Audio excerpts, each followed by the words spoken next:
In 1889, a 72-year-old scientist stepped onto the stage of a medical society in Paris and announced that he had discovered the secret of youth.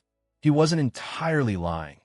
He had simply been injecting himself with a liquid extracted from the testicles of dogs and guinea pigs, and telling the audience he felt stronger, more alert, able to urinate with more force, and even climb stairs without getting tired. His name was Charles Edward Brown Sequard, one of the most respected physiologists in Europe.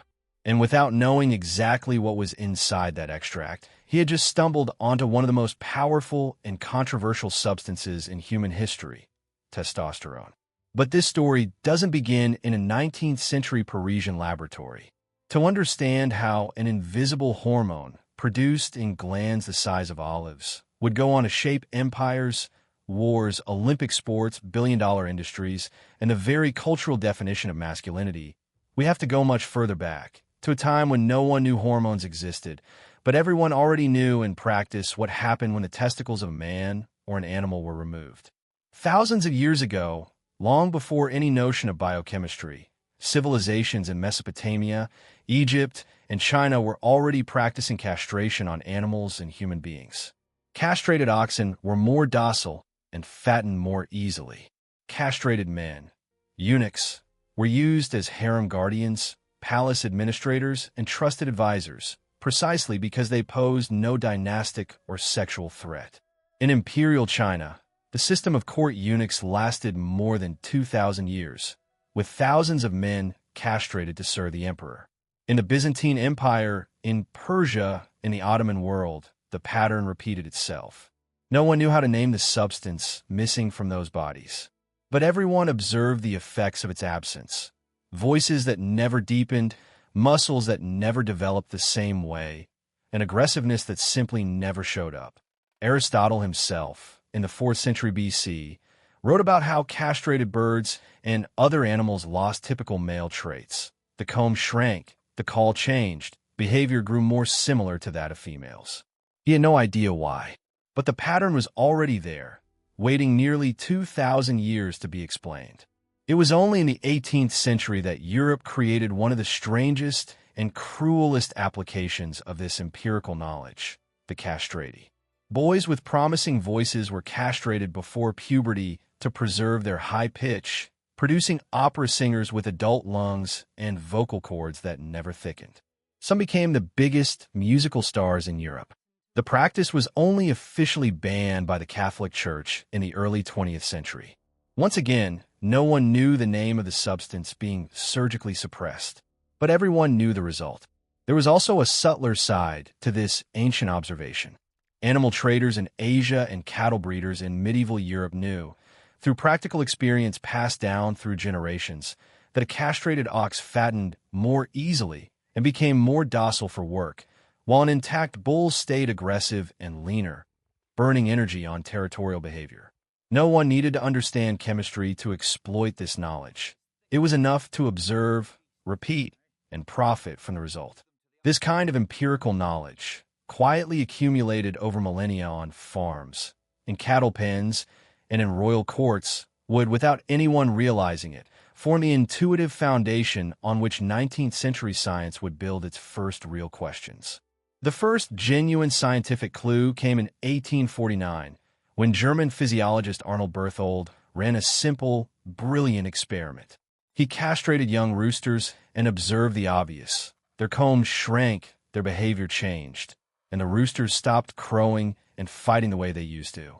Then he took some of those castrated roosters and transplanted a testicle back, not in its original spot, but anywhere else in the animal's abdomen. The result was striking. The roosters went back to behaving like normal males, with comb, crow, and aggression returning almost completely. Berthold concluded that the testicles must be releasing something into the bloodstream, a chemical substance that traveled through the body and determined male characteristics, even when the organ was no longer connected by nerves to the rest of the organism. It was a revolutionary idea.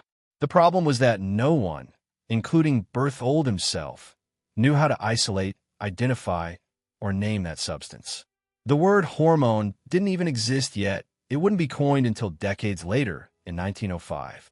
And it was exactly in that gap of knowledge that the story picked up its first truly strange chapter. Back to Brown Sequard in 1889. He hadn't isolated any testosterone at all. Today we know his extracts of dog and guinea pig testicle probably contained only trace amounts of the hormone, almost inert after being prepared in that crude way. The effects he reported in himself were, in all likelihood, the result of the placebo effect, amplified by the scientist's own prestige. But his announcement spread like wildfire. Newspapers around the world reported the Brown Sequard elixir as the fountain of eternal youth. Doctors began selling injections of testicular extract to treat everything from fatigue to impotence, along with depression and old age in general. The problem was that no one had thought about what would happen next. The idea of glandular rejuvenation became a fad, and decades later, it also became a spectacle of quackery. In the 1920s, Russian-French surgeon Serge Voronov took the fantasy to a new level. He began transplanting slices of chimpanzee and other primate testicles directly into the testicles of wealthy, aging men, promising to restore sexual vigor and vitality. His line of patients reportedly included tycoons, aristocrats, and, according to accounts from the time, public figures willing to pay fortunes. Entire zoos began breeding monkeys just to supply material for the so-called Voronov grafts.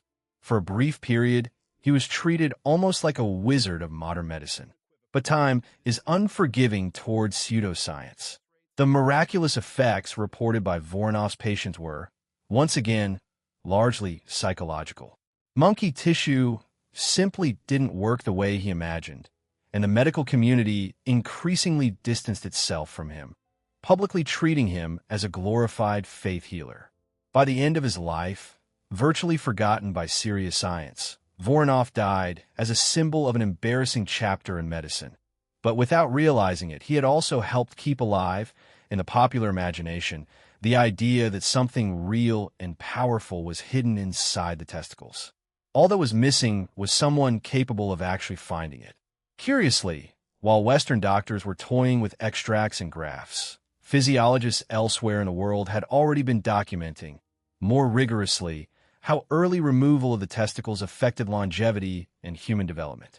Historical studies of Korean and Chinese court eunuchs, reviewed decades later by modern researchers, would suggest that men castrated before puberty tended to live, on average, longer than uncastrated men of the same era, a finding that, much later, would fuel scientific debates about the role of sex hormones in cellular aging.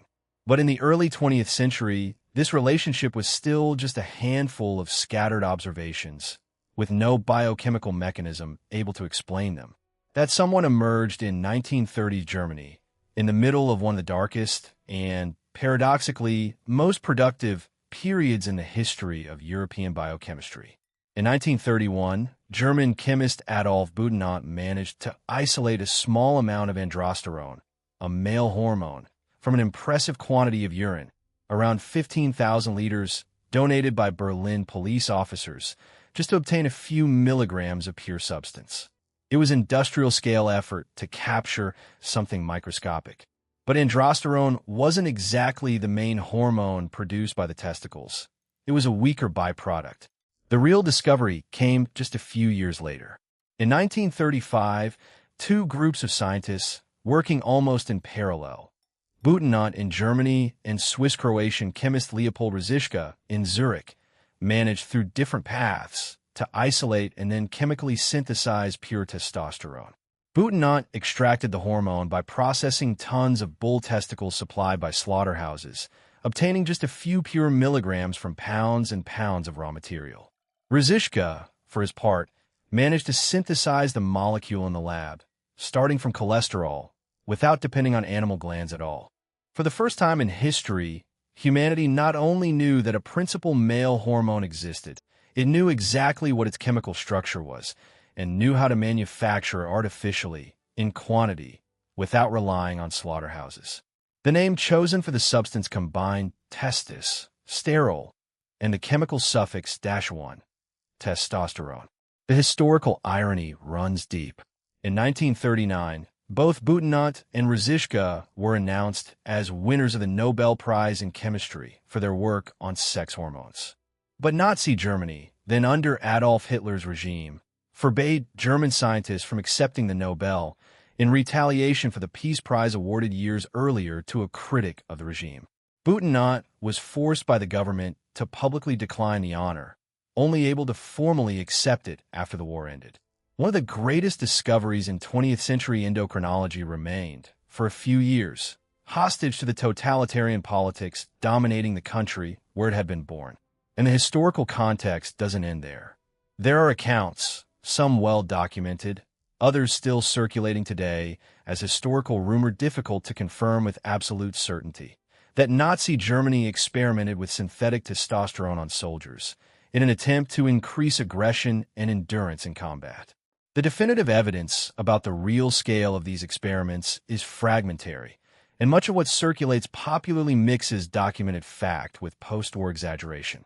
What is historically solid is that, as soon as the substance was isolated and synthesized, the idea of using it to enhance physical and psychological performance was already circulating among doctors and the military, long before any Olympic athlete had even heard the word steroid. Meanwhile, on the other side of the Atlantic, synthetic testosterone was finding its first legitimate and widely accepted use: the medical treatment of hypogonadism, a condition in which the male body fails to produce enough hormone, causing extreme fatigue, loss of muscle mass, infertility, and delayed puberty. For the first time, men with this condition had a real solution grounded in solid science, rather than monkey extract. But the problem was that a substance capable of restoring muscle, energy, and vigor in sick men also awakened an obvious appetite among healthy men who wanted to get stronger, especially in a post-war world that was starting to compete in an increasingly scientific way inside Olympic stadiums. The turning point came during the Cold War, when sport stopped being just sport and became geopolitical propaganda. In 1954, in Austria, an American doctor named John Ziegler was accompanying the United States weightlifting team at a world championship when he learned from a Soviet colleague that Soviet Union athletes were using testosterone to improve strength and muscle recovery. The Soviets were dominating the competition overwhelmingly, and side effects were already starting to show up among the Russian athletes themselves, including prostate problems linked to use of the pure substance. Ziegler returned to the United States, determined to create something equivalent, but, according to him, safer. Working with the pharmaceutical company Ciba, he helped develop, in the late 1950s, a modified synthetic version of testosterone called methandrostanolone, marketed under the name Dianabol. It was an anabolic steroid, a molecule designed to maximize the hormone's muscle-building effect while trying to minimize some of the more acute side effects.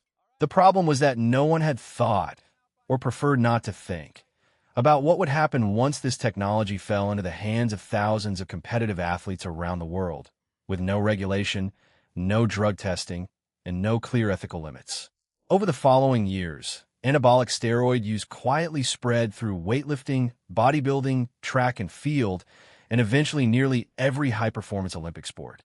And once again, it was an authoritarian regime that pushed this logic to its darkest extreme. In East Germany, starting in the late 1960s, the communist government created a secret state doping program, known internally as State Plan 14. 25. Thousands of athletes, many of them teenagers, many without even knowing exactly what they were being given, received anabolic steroids disguised as vitamins or vitamin supplements, administered by state-affiliated coaches and doctors. The goal was simple and cynical: turn sporting victories into propaganda for the superiority of the communist system during the Cold War. The short-term result was a staggering medal-producing machine for a small country like East Germany. The long-term result was a quiet medical tragedy. Decades later, former athletes, especially women, whose bodies suffered deep and often irreversible hormonal changes, reported serious health problems, ranging from permanent hormonal dysfunction to tumors, severe depression, and, in documented cases, complications affecting even their children. After German reunification in 1990, documents from the program came to light, and several doctors and sports officials from the former regime were tried and convicted. It became one of the largest public health scandals ever tied to sport, and the hormone at the center of it all was synthetic testosterone and its derivatives. Meanwhile, on the western side of the Berlin Wall, the same hormone was gaining a completely different audience, far from Olympic tracks, gyms. In the 1970s and 1980s, bodybuilding culture exploded in popularity in the United States, driven by increasingly televised competitions and physiques that seemed to defy the limits of human anatomy. It was no secret within that world that a large share of elite competitors relied on anabolic steroids to reach extreme muscle mass, even if it was rarely admitted publicly. The rise of bodybuilding stars to international fame, some of them later openly acknowledging historical use of the substance during their competitive years, helped cement a body aesthetic that, decades later, still influences gyms, social media, and the global supplement industry. The West, of course, was not immune to the same impulse. Throughout the 1970s and 1980s, doping cases involving anabolic steroids piled up across nearly every strength and speed discipline, culminating in one of the most watched and most embarrassing moments in Olympic history. In 1988, Canadian sprinter Ben Johnson won the 100-meter dash at the Seoul Olympics with a stunning time, only to be stripped of his medal days later after his drug test revealed use of stanozolol, another synthetic anabolic steroid from the same molecular family as testosterone. The image of Johnson being stripped of his gold medal, broadcast live to billions of viewers, became a global symbol of the dark side of the substance. It was precisely this wave of scandals that led the United States in 1990 to pass the Anabolic Steroids Control Act, a federal law that classified anabolic steroids, including synthetic testosterone used outside a legitimate medical context, as a controlled substance, legally placing unauthorized use on the same footing as other regulated drugs of abuse. The hormone that, decades earlier, had been celebrated as a revolutionary medical breakthrough, now also carried the symbolic weight of crime, cheating, and international scandal. But while the sports world treated testosterone as a villain, medicine quietly kept expanding its legitimate use. And that's where the story reaches its most recent, and in many ways most commercially explosive, chapter. Starting in the 2000s, pharmaceutical companies in the United States began investing heavily in a new marketing category, so-called low-T.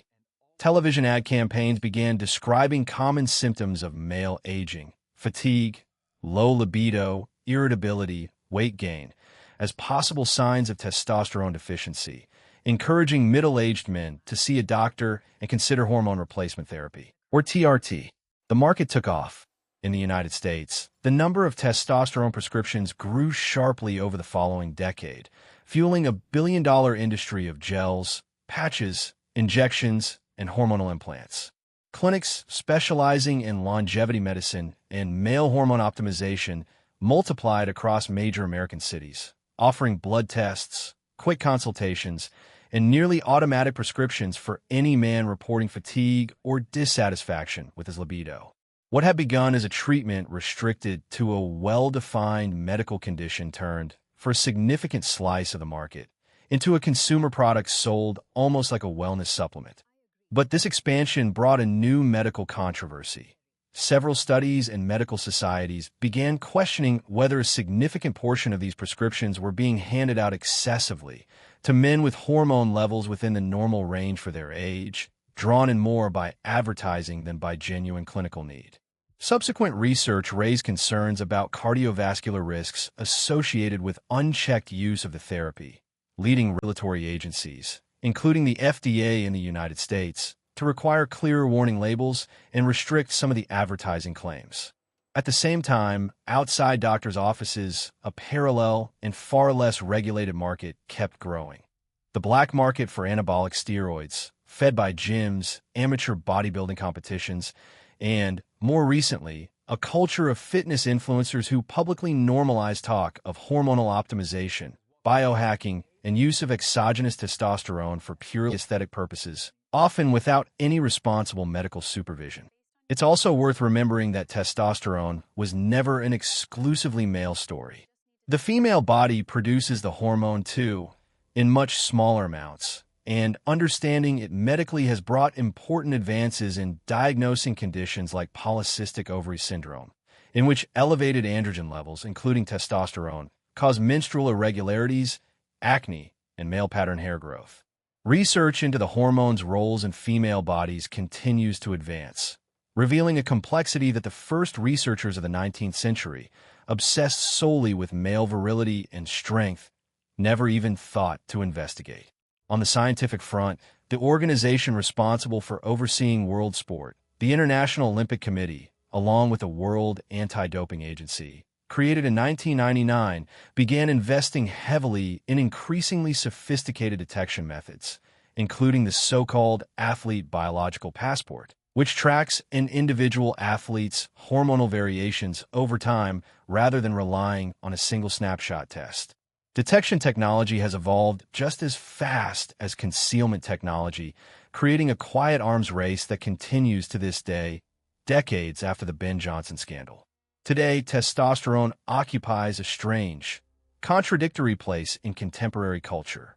It is at once an essential hormone responsibly prescribed to millions of men with real, blood test-confirmed deficiencies, a billion-dollar pharmaceutical marketing product fought over by industry giants, a banned substance rigorously monitored in every elite sporting competition, with ever more sophisticated detection methods, and, simultaneously, a cultural symbol loaded with meaning about virility, strength, and male identity, discussed on podcasts, in gyms, and across social media as if it were the secret key to an idealized version of oneself.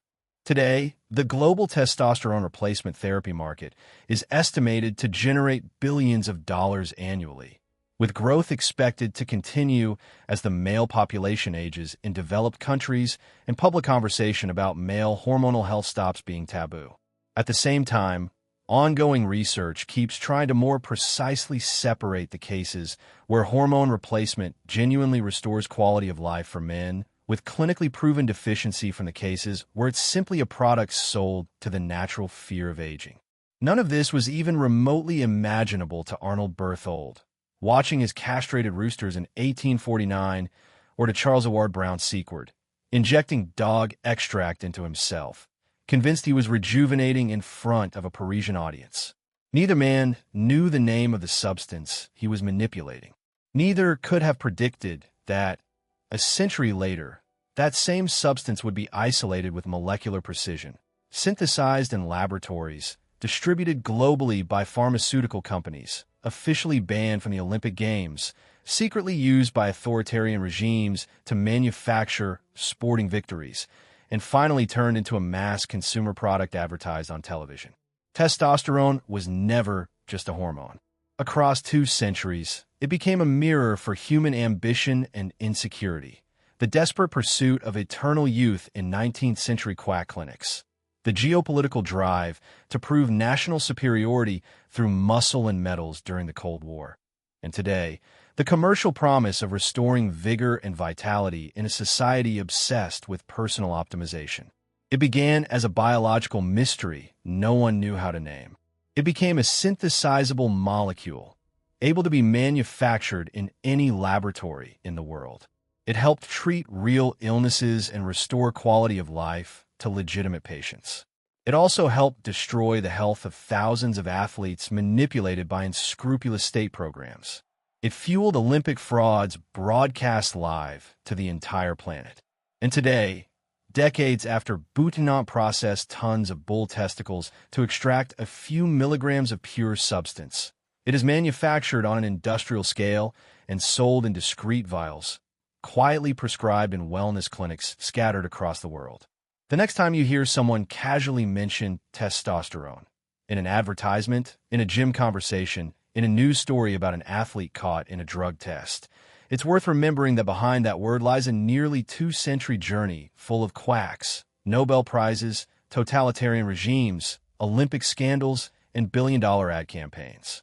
A hormone no one could see, isolate, or name, and one that today shapes medical decisions, sporting outcomes, and even entire identities. If this story changed the way you look at something that seemed as simple as a hormone, Subscribe to the channel for more hidden histories behind things you'd never imagined had such an intense journey. And let us know in the comments, which moment in this story surprised you the most?